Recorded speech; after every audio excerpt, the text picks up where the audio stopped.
Ya, Mitra Bisnis, Businessman Opinion kami hadirkan, dan seperti biasa ya, Anda bisa kembali bergabung melalui line telepon di 5091887 atau bisa juga di WhatsApp call ya di 0816924924. Kita membahas keputusan Presiden merehabilitasi terpidana kasus korupsi ASDP ya, di mana Mitra Bisnis Presiden Prabowo Subianto memberikan rehabilitasi kepada mantan Direktur Utama ASDP Indonesia yang bernama Ira Puspadewi dan dua mantan Direktur ASDP terkait kasus korupsi dalam proses akuisisi kapal. Sebelumnya, Ira ini divonis 4,5 tahun penjara, sementara dua direkturnya dihukum masing-masing 4 tahun. Nah, setelah direhabilitasi, ketiganya akan langsung dibebaskan. Presiden memberikan rehabilitasi ini setelah mendapat rekomendasi dari DPR dan Kementerian Hukum yang mengklaim mendapatkan banyak aspirasi dari masyarakat yang menyatakan bahwa ketiganya seharusnya tidak dihukum karena pembelian kapal itu diperlukan perusahaan dan mereka juga tidak menerima sepeser pun uang dari transaksi itu. Nah, apa komentar Anda mengenai keputusan Presiden merehabilitasi terpidana kasus korupsi ASDP yang diklaim merupakan aspirasi masyarakat? Silakan Mitra Bisnis ke line telepon Pas FM 5091887 atau WhatsApp call ya 0816924924. Kalau saya berpendapat sih itu hak prerogatif presiden ya. Oke. Itu pertimbangannya kan matang juga. Tapi yang saya bingung nih dengan hukum Indonesia ini, yang sudah inkrah seperti seal filter Matutina itu, udah ditangkap-tangkap. Iya. Itu kan kacau ini. Masa orang udah inkrah, Mahkamah Agung udah putuskan memberikan keputusan, cuman kok sampai sekarang masih keluyuran naik mana-mana itu si seal filter itu. Yeah. Dan juga mungkin takut dengan kekuasaan kali. Katanya ini negara hukum, tapi kenapa kalau seal filter itu nggak ditangkap-tangkap? Malah yang belum terbukti seperti Bambang Tri, Gus Nur, Roy Suryo belum terbukti bahwa itu palsu apa enggak tuh. Langsung angkut aja ya. Langsung mau ditangkap. Itu gimana ini ceritanya seperti ini? Negara hukum kok seperti negara Konoha ini, negara kayangan. Apa ada di Singapura atau di mana ini negara? Saya juga bingung nih.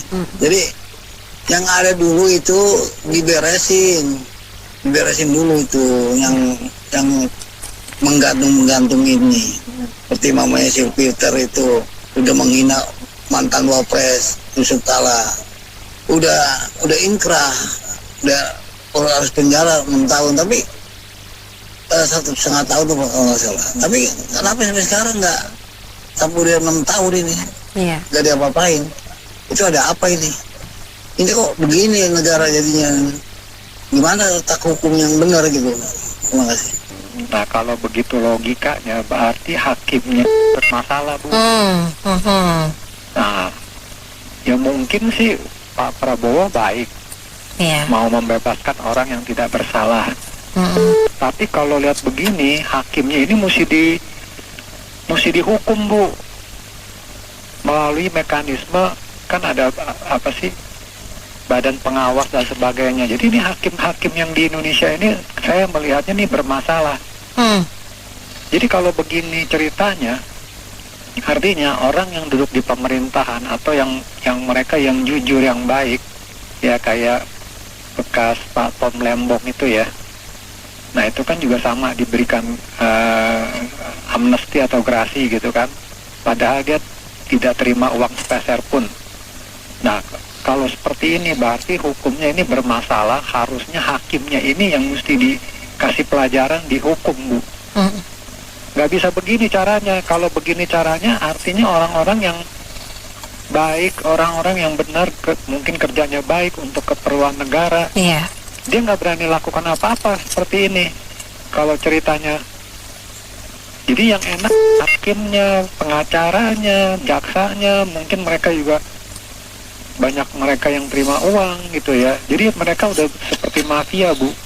Jadi mestinya Pak Prabowo ini harus bikin tim khusus untuk memperbaiki peradilan di Indonesia khususnya, supaya hukumnya itu bisa ditegakkan setegak-tegaknya, sebenar-benarnya dan seadil-adilnya, Bu.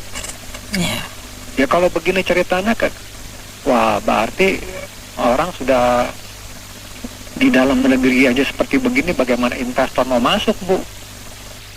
Jadi salah satu kementerian yang paling hancur adalah hukumnya. Oke. Karena dari zaman dulu ya, atau sekarang deh, itu hukum bisa dijual beli, bisa diatur pakai uang atau pakai kekuasaan. Jadi siapa yang punya kekuasaan, dia bisa atur. Si hakim itu atau si KPK itu dia bisa atur. Jadi hukum kita sebenarnya sudah hancur, bobrok. Dan itu siapa yang bisa memperbaiki itu? Saya belum pernah dengar atau belum pernah lihat orang yang bisa memperbaiki hukum di Indonesia. Ya, jadi itu yang menyebabkan ketidakpercayaan kita terhadap hukum di Indonesia. Karena hukum itu bisa dijual beli, bisa diatur. Ya kan? Mungkin dikendalikan oleh partai tertentu. Ya kan? Mungkin juga pimpinan ASDP itu Ibu Ira ini mau digeser, mau diisi orang lain yang dari partai supaya dia bisa dapat pemburu rente. Bisa jadi kayak gitu. Jadi udah hancur. Jadi kita harus selidiki dulu nih, siapa di balik drama ini. Kita harus tidak, kita cecer aja itu hakim yang memutuskan itu, siapa di balik ini, siapa, atau ada partai apa, kita kejar terus. Ya kan, apakah bisa itu dilakukan? Kalau memang ingin mengembalikan kepercayaan rakyat ya terhadap hukum, kejar siapa dalang di balik ini semua, siapa. Ya kan, pasti ini sudah diatur, sudah ada skenario, sudah ada dramanya ini. Ya kan. Lalu yang berikutnya, apakah si Ibu Ira ini setelah direhabilitasi ini dia menjabat lagi atau gimana statusnya? Itu aja, makasih. Hakim ini ya nggak ada gunanya juga kalau dia kena hak presiden. Iya. Rehabilitasi, kena abolisi. Tapi yang jelas ini kok Pak Prabowo mendiamkan aja tentang kasus tentang Sylvester Matutina ini yang udah inkrah. Iya. Berketayangan selama 6 tahun. Nah itu kan gimana itu namanya faktor hukumnya. Hukum Indonesia tuh udah acak aduk gini. Saya moga-moga Pak Prabowo mendengar. Mudah-mudahan. Ini Pak Prabowo ini. Iya. Apa namanya turmul dari Jokowi itu. Ya itu gimana ini? Ini hukumnya gimana hukumnya? Ya itu kalau itu sih itu kan buktinya belum tahu ya. Itu yang jelas. Itu rehabilitasi memang hak presiden, hak prerogatif presiden. Betul. Namun yang sudah inkrah ini seperti kayak Sylvester itu bagaimana nih sampai sekarang kok nggak diganggu-ganggu di dia? Udah berkentayangan selama 6 tahun, nggak ada kabar beritanya lagi. Udah tahu Pak Jokowi itu emang ijazahnya palsu, nggak. Karena dia banyak duit, itu kayak namanya Andi Aswan, Ade Darmawan itu dibayar mahal itu. Ya semua itu dibayar sama Pak Jokowi, karena Pak Jokowi duitnya triliunan, banyak duitnya Pak Jokowi ini. Tapi yang jelas hanya Tuhan yang bisa menghukum Pak Jokowi. Kalau di Indonesia itu nggak bisa dia dihukum, karena dia mantan presiden, mantan orang nomor 1 di Indonesia. Jadi nggak bisa. Jadi hukum Indonesia tuh tumpul ke atas, tajam ke bawah. Baik. Kau bakal bukan presiden, udah kena itu, udah selesai. Ini berlarut-larut selama 2 tahun lebih. Dan juga Pak Prabowo ini katanya balas budi. Terima kasih Pak Jokowi. Lah itu kan komentar itu terima kasih Jokowi itu kan menunjukkan dia didukung oleh Jokowi waktu jadi presiden. Dia waktu saya lihat waktu kampanye dia menunggu Gibran supaya mau menjadi wapresnya dia. Ini juga sebetulnya permintaan dari Pak Prabowo untuk mengambil relawan-relawan dari Jokowi supaya suaranya bisa diambil, dan waktu itu dukungan dari PDIP lebih kuat sekali. Baik. Kenapa ya? So Indonesia kan istilahnya kan kalau panas dalam makan cincau kan. Nah, jadi semua kacau. Saya lihat memang hukum Indonesia udah kacau. Tambah lagi saya nilai ya, saya ngambil presiden juga kacau. Ya nah, sekarang contoh tadi Tony kan apa dia bilang kan, itu yang jaksa yang putusnya gimana, dihukum nggak? Enggak tuh. Bener nggak? Iya nggak? Dihukum nggak? Nah gitu. Iya, Masa boleh kita bersih? Berarti hukum kita nggak ada standar nasionalnya dong, bener nggak? Iya, betul juga ya. Akhirnya Jokowi ya gitu. Gimana soal sekarang? Saya sih nggak mau jelekin siapa ya. Cuma kita sebagai rakyat mesti hidup negara yang bersih, beritanya semua nggak hoax. Gimana itu DPI jasa terus sekarang? Bener nggak? Ya bener juga. Gimana IKN? Ya nggak? Nah, jadi sekarang saya pun nilai, kalau saya sebagai pandangan saya tuh salah presiden nggak bisa begitu. Ya kan? Jadi nggak ada standar nasional hukum kita gimana?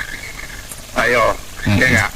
Apa ya, hubungan pribadi atau saudara keluarga bisa ya putusan itu katanya kita punya dekat prerogatif presidennya nggak bisa begitu dong. Kita dari Tiongkok kan, bener nggak, Xi Jinping? Ya. Bener nggak? Dia masalah sama Jepang dia nggak mau ngomong, ada bawahannya. Terkecuali dari perang Jepang baru dia turun tangan, bener nggak? Itu baru bener ada jubir. Kan kacau, bener nggak? Akong aja jadi jubirnya, Akong jadi jubir gimana? Ya kalau dia mau angkat saya jubir boleh. Oh, boleh ya. Cuma kita orang pintar kan nggak mungkin dipakai. Yang pakai Sancipa kata ini. Iya. Kacau balau. Bener nggak? Ya. Orang Indonesia kayak Ahok, bener nggak? Ya bisa dipakai. So negara Konoha susah. Kok saya nilai dua salah deh. Kacau bener nggak bisa begitu. Jadi hari kita bingung yang mana bener nggak? Berarti negara hukum kita kacau dong. Kata paman saya almarhum Yap Tiamhin, Pak Yansen, saya sudah mau meninggal. Kamu lihat deh, hukum Indonesia pasti kacau. Kenapa? Kacau nggak kacau? Kamu nilai deh dari faktor apa? Ya benar sekarang kacau kan? Kata almarhum Adam Malik, hukum Indonesia semua bisa diatur, tenang aja. Nah, iya nggak? Kata Gus Dur, gitu aja kok repot. Ya itu repot. Gini amat ya hukum ya bro ya. Ini membuktikan hukum dibuat main-main. Gini, mirisnya adalah kok aspirasi.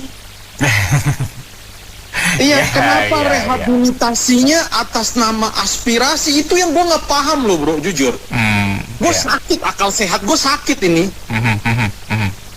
Yang namanya rehabilitasi harusnya Bapak ngomong, jangan bicaranya aspirasi. Aspirasi itu salah. Karena menegakkan hukum, kalau lu begitu, lu panglima tertinggi hukum, gue masih bisa. Oh iyalah. Betul dong bro. Betul, masa lu bicaranya aspirasi? Kalau lu bilang atas nama hukum, berarti itu membuktikan bahwa aparat penegak hukumnya brengsek semua. Itu loh. Tapi kalau lu bilang aspirasi, lu membenarkan aparat penegak hukum yang kriminalisasi, bro. Iya, betul juga ya. Akal sehat gue ternoda nih, bro. Serius. Dinodai udah. Kan nggak bisa. Kapan ini negara hukumnya mau beres kalau begini terus? Nggak bisa. Betul nggak, bro? Mana ada saya memberikan rehabilitasi atas aspirasi? Mana boleh, negara kok jadi main-mainan sih, ya nggak? Kalau Bapak rehabilitasi langsung firm. Gue juga dukung rehabilitasi ini, gitu loh. Betul. Cuma caranya dan kenapa seperti itu gitu? Kenapa nggak maksudnya dan yang melakukan atas kesalahan nama keadilan, bilang gitu, atas nama keadilan. Iya betul. Atas nama keadilan, betul. Hukum ini tempat lu mencari keadilan, betul nggak? Jadi kalau Pak Prabowo ngomongnya begini, Pak, percayalah akan ada seperti tersanjung jilid-jilid berikutnya. Iya. Betul nggak? Iya, kenapa ya semua rilis ngomongnya menerima aspirasi semua ya? Kenapa nggak keadilan gitu. Nanti dibilang Iya. Oh, Lu nanti nangkep nggak, bro? nanti Lu nangkep kan, bro? kalau begitu berarti yang mutusin nggak adil dong. Kalau pakai nama keadilan. Iya dong. Kalau dia cuman bilangnya begini, menurut gue sih salah, bro. Nggak bisa. Kenapa? Karena nggak memberikan tahap berikutnya apa, bro? Iya. Pecat. Iya benar. Apa ya? Benar. Punishment apa yang lu harus kasih ke aparat yang brengsek ini, gitu loh. Iya. Kalau tidak, lu bayangin nih, bro. Ini hanya terjadi karena viral. Iya, Orang betul. gede. Betul, dan orang gede, Kalau betul. ini terjadi ke orang kecil, Mhm. bagaimana, bro? Karena ini yang gue bilang, hukum ini barang rongsokan yang dipermainkan oleh orang-orang brengsek. Ya. Brengsek ini semua, bro. Brengsek ini. Terus Pak Prabowo, kalau tadi gue tutup di kakak gue bilang kayak penjaga gawang, ya enggak? Iya. Mau sampai kapan, Pak, mau jadi penjaga gawang? Kan pertanyaan gue begitu. Iya. Kalau ini KPK-nya terbukti kriminalisasi dan ini pesanan, pecat itu semua KPK, bentuk yang baru. Pecat Iya tidak sih, hormat benar semua, juga. Itu dong, ya enggak? Kalau nggak akan gini-gini terus kan? Kayak, betul dong. Iya dong, Ini nih gue bener. percaya nih, bro, sama gue. Yang jelas-jelas di depan mata yang kita kelihatan, satu Nadiem Makarim berikutnya, Iya. kedua Sitaren bekas direktur Pertamina. Iya, betul. Udah banyak Itu udah ya. di depan mata. Mau kayak begini, Pak, nyuciin ini barang-barang kotor. Jangan, Pak. Habis ini berarti ada yang tidak beres dengan hukum. Hukum, betul.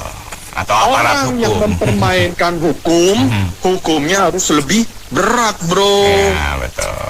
Itu Iya betul nggak? sekali. Nah itu, jadi gue susah gitu mencernanya. Akan ada berulang. Dan rakyat kalau bukan orang gede nggak akan mungkin lu dapat keadilan seperti ini. Kalau gue bilang keadilan lah, bro, gue nggak bilang aspirasi. Lu memang harus hukum ini berjalan bener gitu loh. Ya. Gimana mau mewujudkan Indonesia emas? Kalau lu tahu orang jujur, orang pintar, orang tegak lurus, udah mengabdi membangun negeri, lu kriminalisasi. Coba dah. Ya. Mau sampai kapan ini negara dimainin terus? Kalau aparat penegak hukumnya tidak dihukum seberat-beratnya, bro. Menurut gua harus paling berat mereka kalau terbukti. Iya, Dan selama betul. ini emang ada. Kalau perlu mereka harus jadi contoh hukum mati dulu, bro, menurut gua. Iya, betul. Bukan korupsi di swasta, mereka dulu itu justru yang harus dimatiin dulu karena bermain-main mereka dengan hukum ini. Iya, dan Kan mereka yang punya kuasa. Iya, lah, berarti kedudukan mereka di atas undang-undang dong, bro. Iya dong kalau gitu. Kan akal sehatnya jadi ternoda lah gini. Iya. Betul.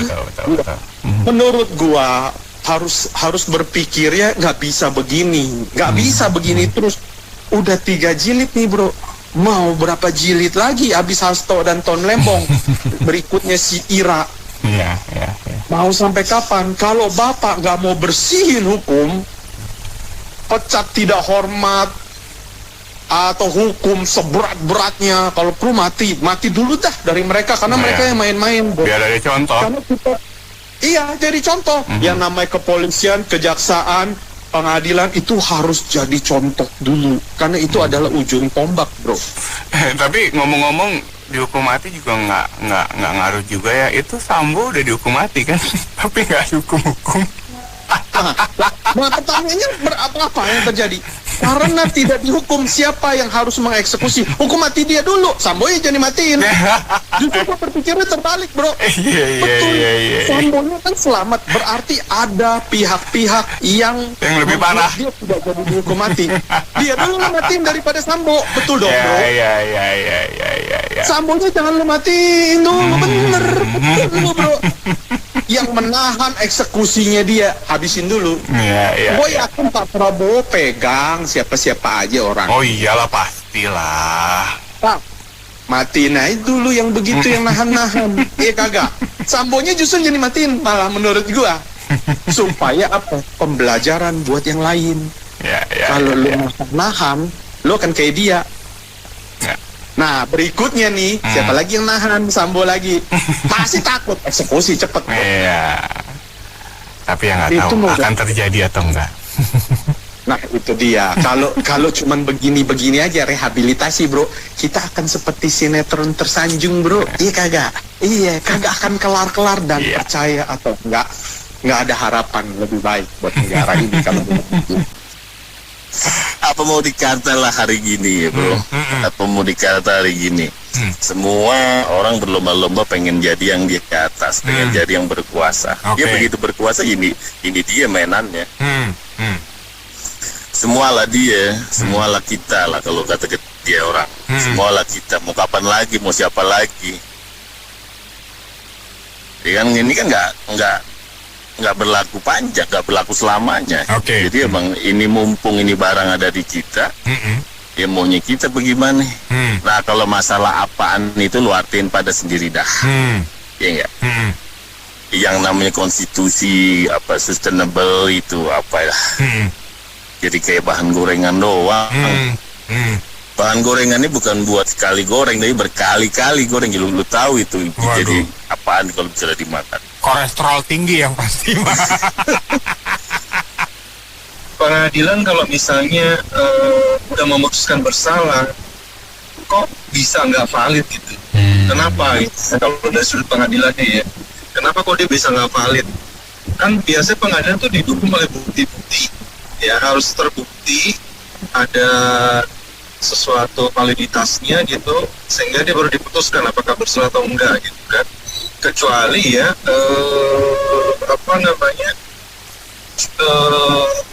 ada permainan. Cuman kalau di pengadilan kan harusnya profesional ya, secara pandangan umum kan harusnya hakim, jaksa, terus pengacara harusnya profesional gitu ya. Walaupun pengacara kan bisa aja membela klien dan ini itu. Cuman questionnya itu aja sih, apa yang diputuskan pengadilan kok bisa salah gitu misalnya. Itu. Terus yang kedua yang diputuskan oleh pengadilan itu apakah dia ngelihat gitu ya merugikan negara, itu dilihat apakah dari harganya gitu. Memang itu misalnya dibutuhkan oleh perusahaan untuk kegiatan operasional, apakah harganya berlebih gitu, ada markup atau enggak terhadap pembelian tersebut, lalu bermanfaat atau enggak, dibutuhkan atau enggak, apakah mungkin dilihat dari sudut pandang bisnis atau tidak ya. Ini dari analisa umum aja karena saya nggak ngikutin kasusnya. Terus kalau dari segi tadi kok bisa aspirasi masyarakat misalnya bahwa misalnya tadi bisa membatalkan proses hukum dari yang diputuskan dari pengadilan gitu, lalu rehabilitasi melalui presiden. Jadi mana nih yang benar gitu ya? Kalau kayak gitu berarti pengadilan kita secara etika ataupun secara kompetensi nggak bagus dong ya kalau ada kasus seperti itu timbul gitu kan. Jadi keputusannya berarti bisa dianggap salah dong kalau kayak gitu. Ya, misalnya kayak kasus Nadiem lah ya, saya nggak tahu nih Nadiem juga dia mengadakan laptop Google Chrome ya yang katanya lebih murah gitu ya. Terus ternyata dia dianggap merugikan negara ini itu karena mungkin tadi kan ada daerah internet yang cover internet kok diberi laptop tersebut dan ini itu sehingga kan utilisasinya kan nggak optimal gitu. Ini kasusnya juga saya juga nggak tahu nih apakah seperti itu sehingga dia dihukum bersalah atau tidak gitu. Tapi intinya sih kalau apa yang diputuskan pengadilan dan pengadilan itu independen dan sesuai kompetensi mereka, harusnya pengadilan yang benar ya. Kalau ini bisa dengan aspirasi itu bisa rehabilitasi gitu. Itu saya nggak tidak masuk logika sih gitu. Ya kalau kayak ini timbul lagi di masa depan gimana gitu ya kedaulatan pengadilan gitu kan. Dan juga dulu kan ada PK ya, apa namanya bukan PK apa ya yang pra peradilan gitu ya, bahwa orang bisa mengajukan pra peradilan dan ini itu juga kan juga nimbulin masalah gitu kan. banyak orang supaya dia nggak masuk ke kasusnya, bisa nunda kasusnya lebih lama, kan dia mengajukan pra peradilan gitu. Jadi ya intinya sih konteks hukum Indonesia itu perlu diperbaiki lah gitu ya. Validitas, kompetensi dan ini itu, dan mungkin dari berbagai sudut pandang harus dilihat juga gitu, apakah merugikan negara itu dari sudut pandang mana gitu kan. Ya, saya bingung kalau diputuskan katanya aspirasi masyarakat. Bukannya waktu ditangkapnya kasus itu kan sudah ada barang bukti. Maksudnya bagaimana? Ya, maksudnya gini, jadi satu saat nanti nggak ada keputusan yang diambil oleh hakim, sudah tidak ada yang benar dong kalau kayak gini nih. Semua harus diampuni, rehabilitasi gitu loh Pak. Jadi kalau memang hakimnya ya memutuskan salah, mestinya harus dihukum gitu loh. Kalau katanya lebih bagus melepas penjahat daripada menghukum orang yang tidak salah. Jadi saya bingung apa sih yang terjadi gitu loh. Kalau awalnya kok tidak ada bukti, kok bisa ditersangkakan gitu, bisa dihukum gitu. Kan sudah ada persyaratan, ada barang bukti gitu kan. Kalau barang bukti juga misalnya bisa didinai gitu ya. Terus saya nggak ngerti deh. Negara kita ini makin runyam kalau menurut saya. Apa-apa bisa di web gitu ya, dihapus gitu dari. Sebenarnya keputusan hukum kan sudah mengikat ya menurut saya, siapapun kalau benar-benar kan sudah ada bukti, misalnya ada bukti nih. Kalau memang nggak ada bukti, dasar menangkap orang apa gitu.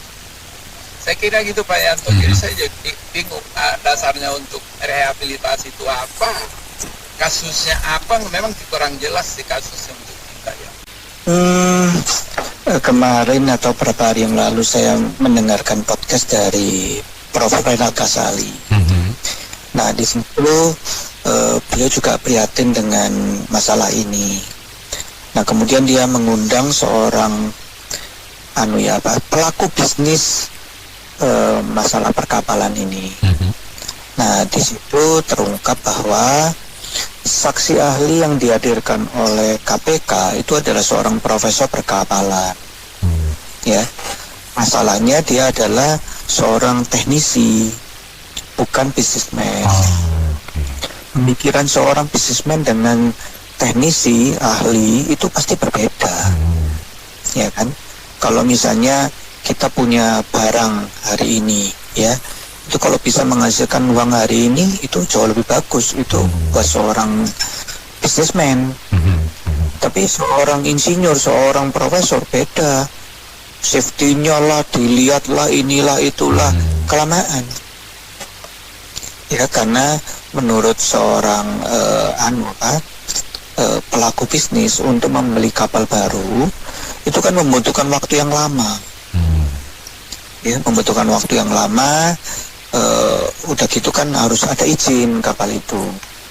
Ya, sedangkan kalau nggak salah pemerintah tuh memberlakukan moratorium untuk kapal-kapal baru. Nah itu sudah masalah perizinan, masalah aturan. Dan seorang ini kan profesor perkapalan ya, belum tentu tahu kondisi aturan yang terjadi saat ini. Ini kan hubungannya sama orang bisnis. Orang bisnis pasti tahu aturan-aturannya apa dan bagaimana, yang boleh dan tidak boleh apa jelasnya bagaimana. Jadi KPK itu menurut saya salah menghadirkan saksi ahli.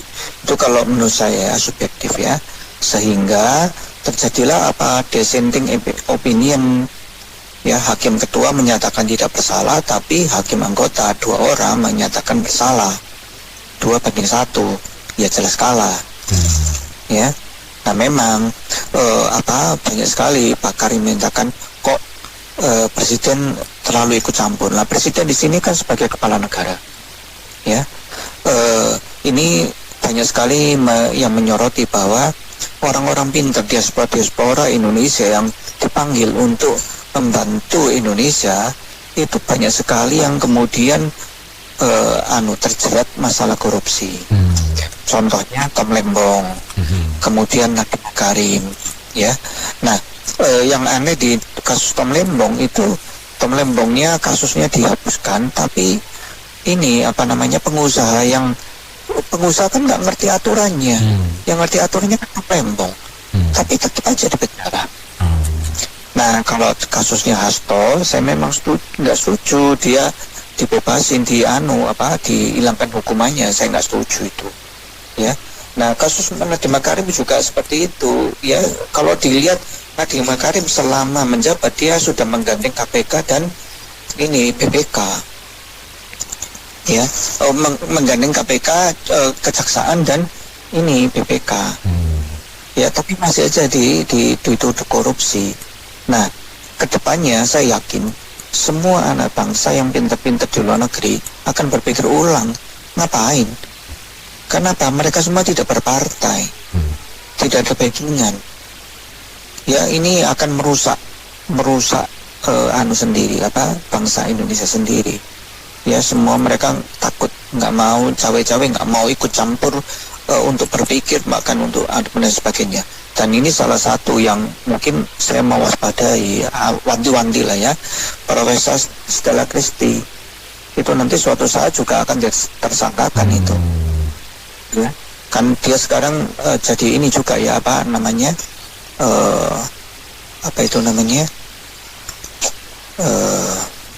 ya itulah, pokoknya dia kan tangkap jabatan sama itu kan ya.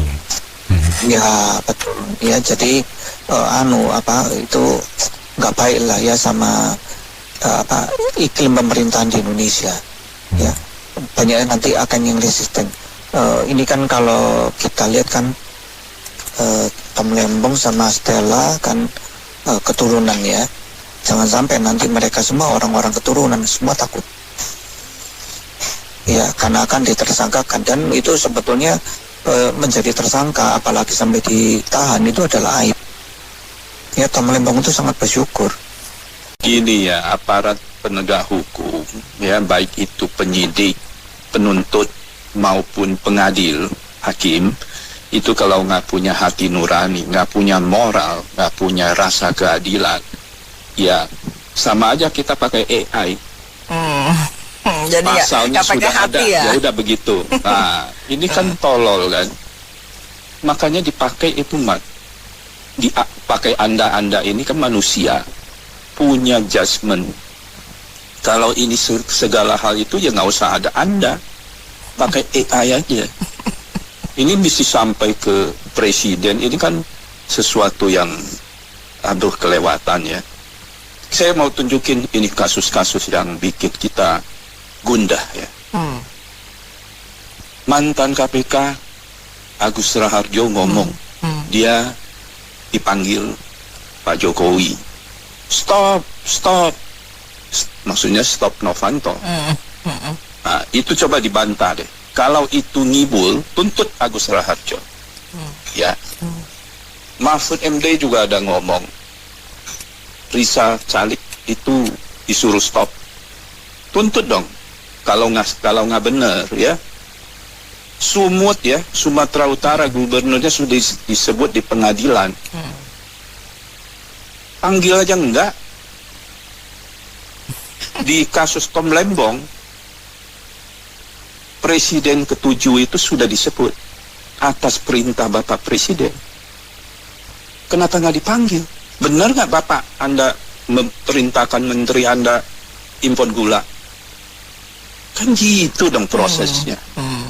Kenapa aparat hukumnya kayak nggak punya biji? Mesti disuplai fuse dari Akong. Kenapa harus itu yang disebut sih Papa? Bilangnya nggak punya nyali. Kenapa harus gitu? Kan Akong kan demennya, dia kan bandar. Orang bandar narkoba, Akong itu bandar fuse. Oke, terus. Jadi kita nggak bisa disalahkan. Rakyat merasakan Anda itu penegakan hukumnya gila-gila. Ya, Sylvester kemana? Orang bertanya, berapa kuatnya sih Sylvester? Dia punya gunung emas atau apa?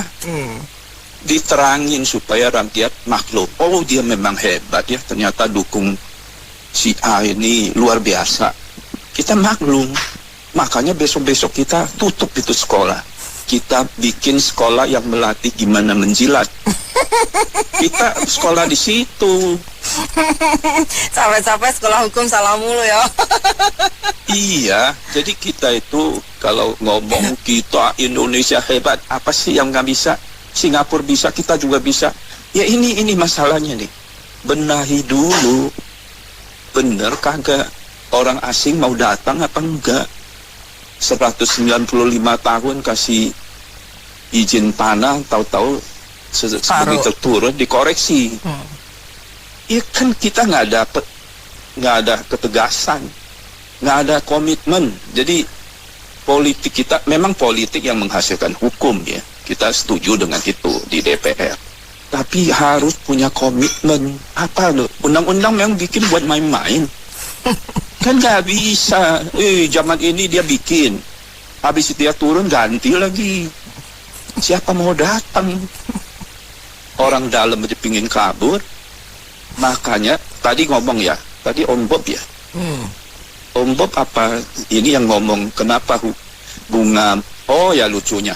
Bunga bank pendeposan disuruh jangan minta bunga tinggi-tinggi. Kan tolol kan? Ini pejabat macam apa? Deposan datang ke bank, kalau lu nggak mau kasih tinggi, lu ngomong aja, nggak bisa. Kan deposan nggak jadi. Iya.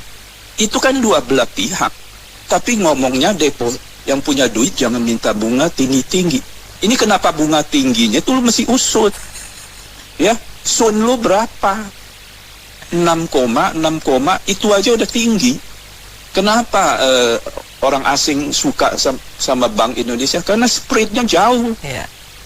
SBI-nya cuma 4 apa 5, kreditnya 11-12. Luar biasa tuh untuknya. Terus ada juga yang ada menteri juga ngomong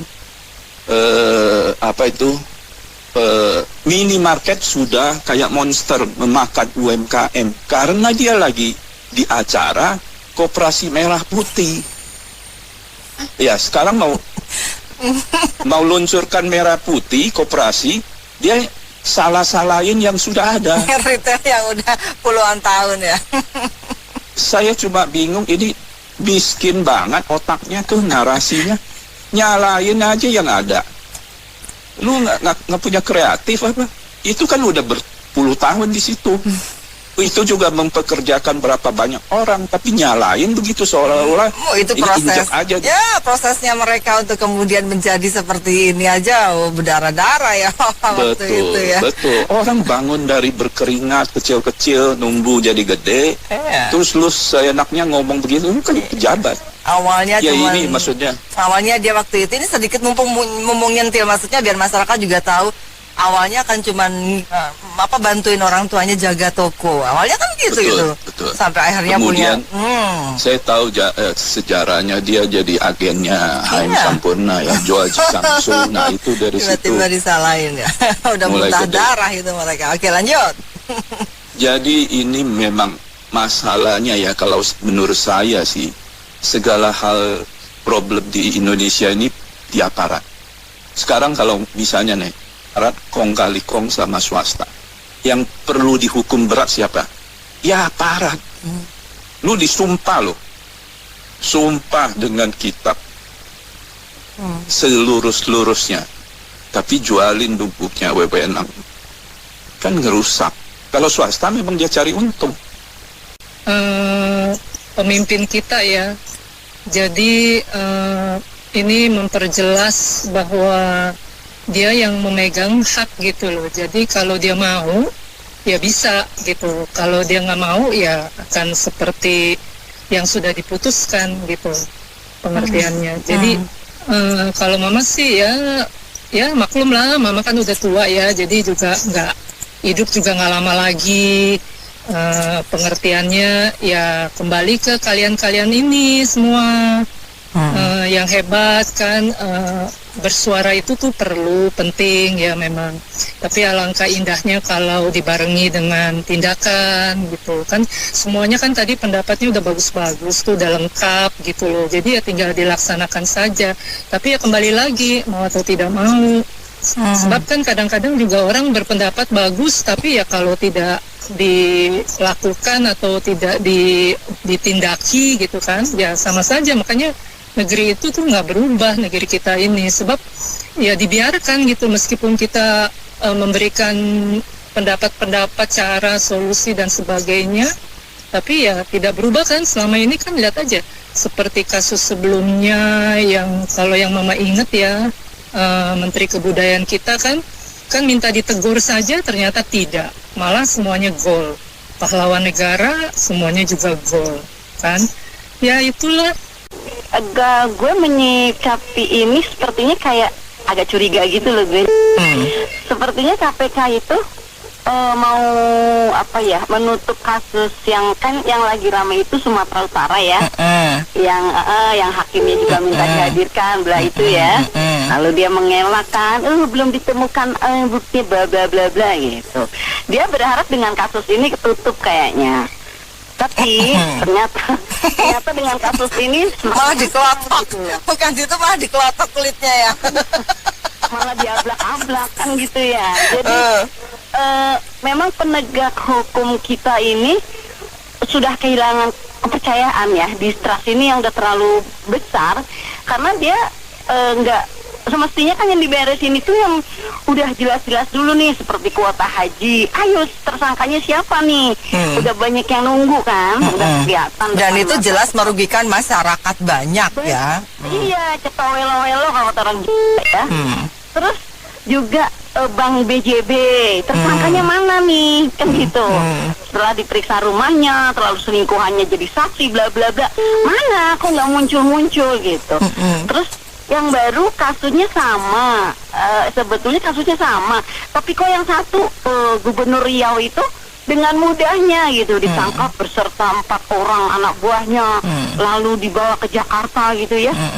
Lalu kenapa gubernur yang satu kok enggak, hanya anak buahnya? Lalu dengan bilang, oh itu yang memutuskan anggaran kepala dinas, terus gubernurnya ngapain? Kalau kepala dinas suruh memutusin anggaran, pasti kan kepala dinas ada ACC dari gubernur dong, gimana sih? Ya, harusnya iya. Masa iya dimelangkahi gubernur kan? Gitu, jadi penegak hukum kita milih-milih gitu loh. Kayaknya ini aja deh, kayaknya kasus ini aja gitu. Emang ya kita tahu lah kuota haji siapa di baliknya, lalu siapa backingannya kan gitu. Lalu juga gubernur, ya gubernur kita tahu, tapi ayolah kita tinggalkan itu ya. Ayo kita kembalikan kepercayaan masyarakat yang udah jatuh ini gitu loh. Kembalikan dulu. Kalau begini, kalau ada tersangka baru lagi, ya akan rame lagi, viral lagi. Nanti Pak Presiden rehabilitasi lagi. Dan kerjanya double. Kata Pak Presiden, emang butuh nggak sih kita gitu yang itu? Gue putusin sendiri lagi. Waduh, repot. Ngapain gitu loh kata Pak Presiden. Ya, kalau yang kemarin 2 guru, ya gue dukung lah ya. Karena guru itu teraniaya, bisa dibilang 2 guru itu kan ya. Tapi kalau yang hal-hal seperti ini harusnya udah nggak lagi urusan presiden gitu loh. Gitu, jadi ayolah satu-satu nih kuota haji, BJB beresin, nanti rakyat percaya. Kejaksaan itu tuh yang 6 tahun gentayangan itu. Gitu loh. Maksud gue, lu jangan nyari yang baru dulu gitu. Ayo kejar dulu itu. Kelihatan memang polemiknya di situ ya. Jadi banyak hal-hal yang tidak dipahami oleh orang-orang hukum. Sehingga menurut saya kadang-kadang kelihatan salah untuk di mata hukum itu belum tentu. Itu banyak hal yang mungkin perlu dipahami lagi lah ya gitu. Jadi jangan semuanya dibuat apa ya, hitam putih aja gitu ya. Tidak melihat. Iya. Betul, karena sebetulnya bisnis sendiri itu fleksibel ya, mengikuti perkembangan gitu kan ya, selagi itu tidak membuat boncos perusahaan kan gitu ya. Iya, pertama. Yang kedua, kan sebenarnya kan itu kan sudah diceritain kan bahwa sebenarnya orang yang punya kapal itu tidak bisa dapat izin. Yes, moratorium kalau itu. Perusahaan kan. Iya. Lah ini kan aneh jadi istilahnya itu Anda harus punya perusahaan dulu baru beli kapal gitu loh. Lah jadi kalau orang yang mau bikin perusahaan baru itu kan jadi sulit banget gitu loh. Artinya jadi masalah baru gitu kan. Ya, betul. Padahal ini kan ada unsur sosial, betul. Ada unsur juga bisnis gitu kan. Betul. Sebenarnya kan ini dua sisi gitu loh. Nah, orang-orang yang mau melayani dari sisi sosial belum tentu bisa lolos dari sisi hukum. Lah ini kan sama aja. Ini sama aja dengan kasus yang kita bisa lihat kayak Tom Lembo misalnya. Itu juga rasanya aneh gitu loh. Orang sudah ada ininya ada aturannya bahwa pembuat kebijakan itu tidak dihukum gitu ya. Ini dilakukan dipaksakan gitu loh. Yang menurut saya agak dipertanyakan ini orang-orang kejaksaan. Apaan sih? Apa mereka ini kerja? Ngerti nggak gitu maksudnya yang dikerjain? Apakah harus ada dipaksakan orang yang harus dihukum gitu loh sebagai untuk membuktikan bahwa negara ini jadi bersih? yang celaka di situ, yang harusnya dihukum tidak dihukum. Nah, yang jadinya dihukum untuk membuat seakan-akan ada. Itu yang berbahaya. Saya ingat sekali juga itu Jessica Wongso ya. Saya ingat sekali itu kesalahannya tidak pernah dikoreksi dan tidak ada yang bersalah. Aneh banget. Iya, kopi Sianida itu ya. Iya. Ini semua ini apa-apaan sebenarnya. Ini jadi problem. Nah, biasanya kan kalau angkong Jensen bilang kan Akong dari jatuh. Akong ya, akung Jensen bilang itu. Masalah hukum Indonesia ini serba sulit gitu loh, serba aneh gitu kan ya. Mungkin inilah wajahnya sebenarnya. Dan memang perombakan sistem hukum kita ini memang harus dipikirkan, harus diperbaiki. Jangan amburadul seperti ini, menjadikan sebenarnya. Menurut saya ya. Ya, saya sih berharap ada perbaikan. Tolong dikoreksi aja deh. Dulu ada negara Qatar yang mau kasih Mirage secara gratis pesawat, dan itu ditolak karena kan usia tua, biaya pemeliharaannya besar. Ini tiba-tiba disetujui gitu loh. Jadi ada potensi kerugian nggak tuh dari harusnya gratis jadi bayar? Itu siapa tuh ya? Itu mungkin itu ya? bukan kerugian, tapi itu ada sebuah pride, kebanggaan. Dikasih gratisnya malah aku beli. Waduh, jadi saya nggak enak ngomongnya. Jadi itu proyek-proyek ya lucu. Kalau proyek-proyek pertama dikasih tender, yang menang siapa nih yang paling murah nah itu tiba-tiba dalam perjalanan waktu tiba-tiba bisa bengkak gitu loh. Jadi bengkaknya itu bukannya 1-2%, bisa 30% kayak bus gitu kan. Nah, atau jadi saya bingung itu dianggap kerugian atau enggak. Nah, ada satu pendapat lagi bang, apa-apalah BUMN rugi, ya kan. Nah, bingung yang benar yang mana sih? Menurut siapa yang benar? Nah, itu subjektif gitu loh. Jadi kalau kayak gini jadi nggak ada kepastian ya. Kalau misalnya investor mau bilang saya mau invest nih, tergantung siapa yang bilang benar dulu gitu. Gitu aja. Oke, kebetulan gue nggak gitu ikutin berita ini, tetapi kelihatannya masyarakat bereaksi positif ya terhadap apa yang dilakukan oleh Prabowo ya ternyata. Nah, saya pikir ini waktunya Prabowo udah mulai menunjukkan yang dulu kita katakan dia omong-omong. Sis, coba cari ada satu berita yang sungguh ajaib. Apa tuh? Apa beritanya? Belum lama ini MUI udah menyatakan korupsi itu adalah haram. Kalau nggak salah udah ada apanya ya? Itu sebutnya apa sih? Biasanya MUI mengeluarkan satu fatwa ya. Fatwa MUI. MUI itu mengatakan tindakan korupsi Indonesia itu udah gila. Sama satu lagi apa dia menyebutnya yang notabene bertahun-tahun itu mestinya lembaga ini udah mengutarakan dari 10 tahun lalu. Ya, tahun 2000 itu fatwa di Munas 6 tahun 2000 fatwa itu keluar. Korupsi hukumnya haram. Ya. Betul, dan bukan ini baru, ini baru, mungkin baru seminggu. Ini dipertegas. Oke, saya mengkaitkannya ini kenapa? Karena saya mengkaitkannya, saya lihat pergerakan Prabowo yang dulu kita sering bilang omong-omong, kelihatannya belakangan ini udah mulai menunjukkan, dan lembaga-lembaga lain udah semakin melihat pergerakan eksekutif. Ini menurut pandangan saya. Termasuk hari ini pun beritanya yang memberikan pembebasan terhadap direktur ASDP ini. Dan belum lama kita juga lihat Prabowo juga memberikan remisi atau abolisi atau apa sih, gerasi untuk yang di sisi politik, Hasto dan siapa. Kelihatan beliau udah mulai bermain catur dan bulat, bukan pendekatan lagi. Memang harus diakui banyak pejabat Indonesia yang notabene mungkin agak bersih, kadang-kadang ragu melakukan tindakan apapun terhadap pemanfaatan APBN. Sering sekali mengatasnamakan dua bukti, entah KPK, entah siapa bisa menangkap mereka, di baliknya ada unsur politik dan lain-lain. Ada unsur kepentingan kelompok dan lain-lain. Sehingga salah. Oke, Nena udah nemu ya, MUI tadi ya. November 2025, MUI mengeluarkan fatwa baru tentang pajak berkeadilan yang menegaskan bahwa pemungutan pajak yang tidak sesuai prinsip keadilan hukumnya haram.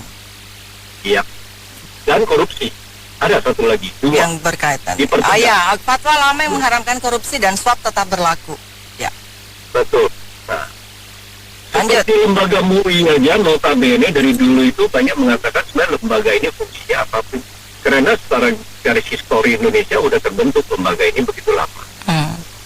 Dan lembaga ini harus menjalankan, kalau memang masih ada lembaga ini harus menjalankan untuk memberikan kepada seluruh umat mereka untuk mendukung negara ini. Bukan malah memberikan statement yang cenderung mengakibatkan pandangan atau persepsi yang berbeda terhadap kebijakan negara ini. Nah ini bagus. Jadi saya mau mengatakan dan mengkaitkannya begini. Saya lihat pergerakan Prabowo belakangan ini oke. Dan jangan lupa, ini Mahkamah Konstitusi pun udah mulai, mereka udah mulai merasa nih. Yang saya sering mengatakan dulu, itu eksekutif harus berani, kemudian legislatif dan yudikatifnya ngekor. Karena dari dulu eksekutifnya nggak bener, semuanya ikut nggak bener. Jadi kepalanya busuk, ikan kepala busuk, ekornya badan semuanya ikut. Nah inilah pemerintahan. Mudah-mudahan apa yang menjadi dugaan saya itu benar-benar ada di kepala Pak Prabowo. Kita berharap ini. Dan lebih tegas lagi Pak Prabowo, you bikin speednya bikin lebih cepat lagi. You bikin percepatannya dipercepat lagi. Kasih tunjuk kepada masyarakat bahwa tindakan Anda ini benar-benar untuk membawa kebaikan bagi Indonesia dalam hal korupsi dan aturan dan segala macam. Saya baru 2 hari lalu dengan teman beberapa orang kita dapat masukan. Pak Prabowo mendapat beberapa masukan dari negara-negara lain untuk mengurus negara ini. Salah satu yang sangat menjadi perhatian Pak Prabowo adalah dari Cina, Xi Jinping. Memang dari pemerintahan Cina udah kasih masukan, Indonesia punya partai begitu banyak. Itu memang jadi satu faktor kendala. Tetapi ini udah kenyataan, udah terbentuk. Nggak bisa dihapus ketika. Terus masukan kedua, negara China melakukan pemerintahnya dengan otoriter yang baik dan benar. Mungkin ini cara Prabowo udah mulai terapkan. Dan kita berharap Pak Prabowo tetap mengatasnamakan apa yang beliau ucapkan, bahwa usia saya udah begini, saya mewakafkan diri saya untuk negara ini. Mudah-mudahan. Dan kita dukung. Kalau memang itu. Mudah-mudahan Pak Prabowo di mobil dengar, tadi dengar, Pas FM, Sisnela dan teman-teman semua dukung Anda kalau Anda di jalur yang benar. Kita masyarakat dukung Anda.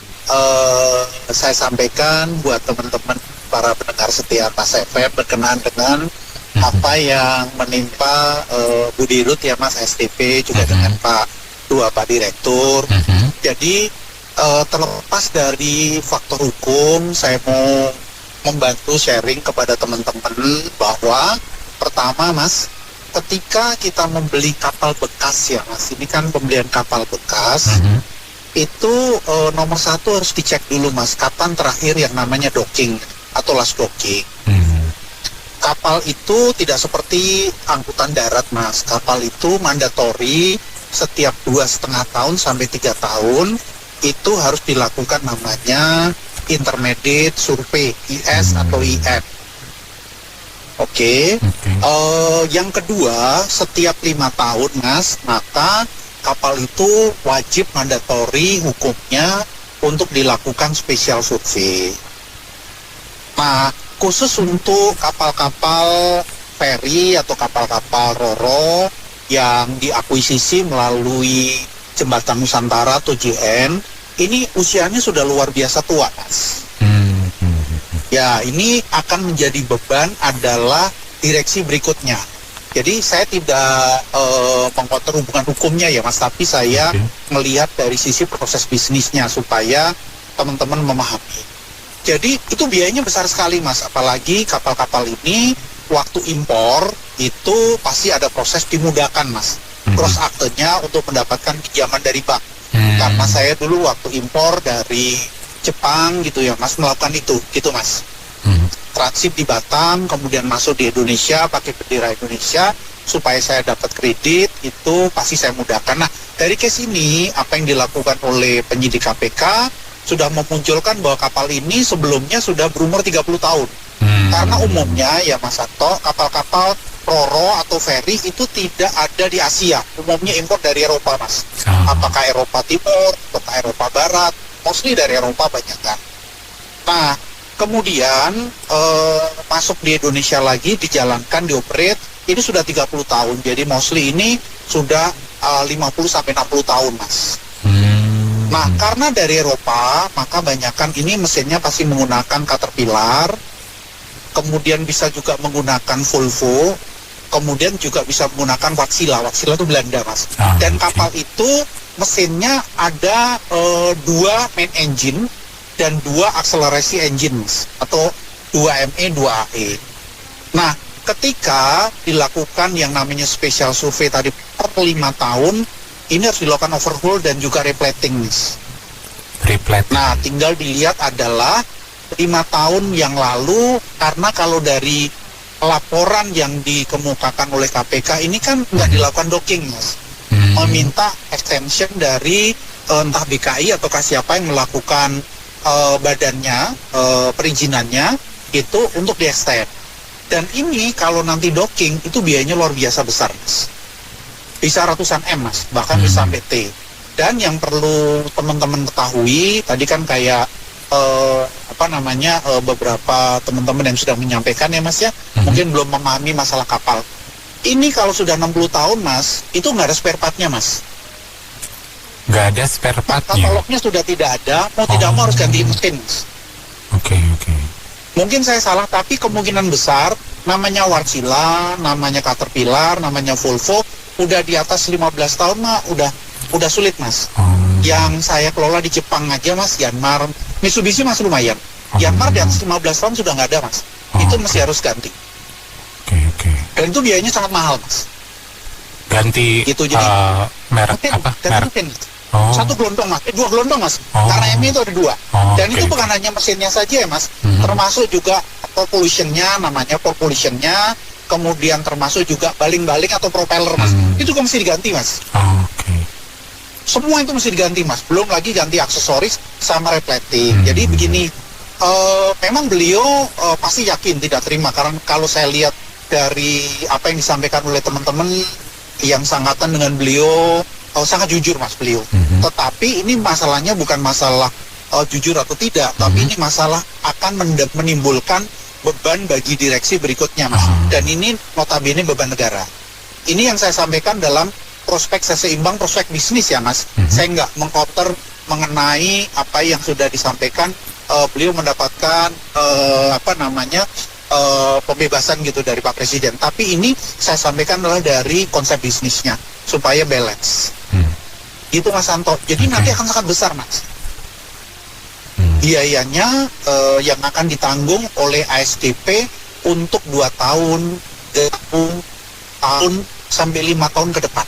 Oh, ini secara Sekarang bentuk memang fisik yes, ya. Mas, sekarang memang dengan akuisisi itu bertambahnya kapal udah normal, Mas. Secara revenue akan bertambah karena kan penumpang bertambah, Mas. Trade-nya bertambah.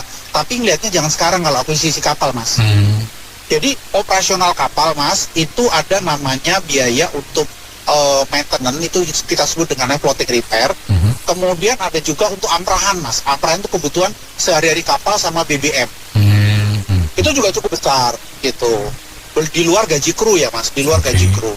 Tapi yang paling besar itu adalah untuk docking. Nah, ini apakah sudah diantisipasi oleh Pak Dirut sama Pak Direktur-Direktur yang sekarang untuk 2 tahun, 3 tahun, 4 tahun, 5 tahun ke depan?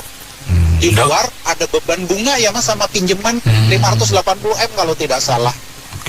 Itu sebulan kurang lebih 10M ya, Mas, antara pokok sama bunga untuk pinjaman selama 10 tahun dengan bunga 12%. Karena itu bank komersial, Mas, bukan BUMN ke BUMN. Ini saya sampaikan supaya pas begini, ini saya menjelaskannya adalah dari perspektif bisnis ya, Mas, bukan perspektif hukumnya. Kadang-kadang sama-sama pengusaha juga kan bisa nyuruh. Kalau zaman dulu kan mungkin nyepet dukun santet, sekarang ke penyintik itu udah ada rapih lah, yang penting diongkosin gitu. Makanya kalau bisa itu ada aturan, kalau di dalam penyidik ada bukti bersalah di pengadilan, itu penyidik itu harus hukum memberikan ganti rugi kepada tersangka gitu. Jadi penyidik gak sembarang nangkep-nangkepin orang, ditakut-takutin terkeluar duit. Kadang-kadang pengusaha kan kalau urusan sama penegak hukum capek terganggu kerjaannya, jadi kan lebih baik keluar duit gitu. Makanya dibikin pasal biar penyidik gak sewenang-wenang sama orang itu. Jadi kalau nggak terbukti bersalah, penyidik harus memberikan ganti rugi yang besar. Makasih. Ya, terima kasih Bapak Zainal. Yes. Oke, baik mitra bisnis, Mary Agustin untuk Anda.